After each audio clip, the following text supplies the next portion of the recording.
মার্কিন যুক্তরাষ্ট্র থেকে ব্রিটেন সম্প্রতি অতি দক্ষিণপন্থীদের দাপট দেখছে বিশ্ব। এই প্রবণতার মধ্যে ফ্রান্স অন্য পথ দেখালো। মধ্যপন্থা এবং অখণ্ডতার পক্ষে রইলেন ফরাসিরা। ফ্রান্সের নতুন প্রেসিডেন্ট নির্বাচিত হলেন ইমানুয়েল ম্যাক্রঁ। চূড়ান্ত লড়াইয়ে ৬৫% ভোট পেয়েছেন মধ্যপন্থী ৩৯ বছরের এই নেতা। তার প্রতিদ্বন্দ্বী ম্যারি লে পেনের ঝুলিতে গিয়েছে ৩৪% ভোট।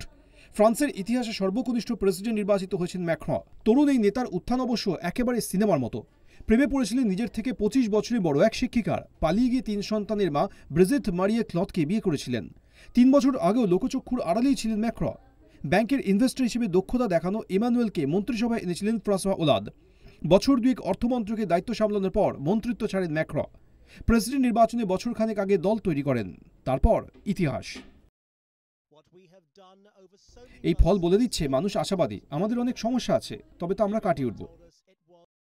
প্রচারে ম্যাক্রঁর সঙ্গে সমানে সমানে টক্কর দিয়েছিলেন লে পেন। অতি দক্ষিণপন্থী নেত্রীর কথাবার্তায় আতঙ্কে ছিলেন মুসলিম এবং অভিবাসীরা।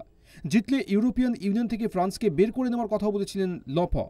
কিন্তু ফরাসি জনতা অখণ্ডতা এবং সহিষ্ণুতার পাশে দাঁড়ালেন। ভোটের আগে বারাক ওবামা প্রকাশ্যে ম্যাক্রঁর পাশে ছিলেন। ট্রাম্পের সমর্থন ছিল লে পেনের দিকে। ক্রমবর্ধমান বেকারত্ব, সন্ত্রাসের বিরুদ্ধে দেশকে এবার এগিয়ে নিয়ে যাওয়াই ম্যাক্রঁর প্রধান challenge. Bureau report, NM news.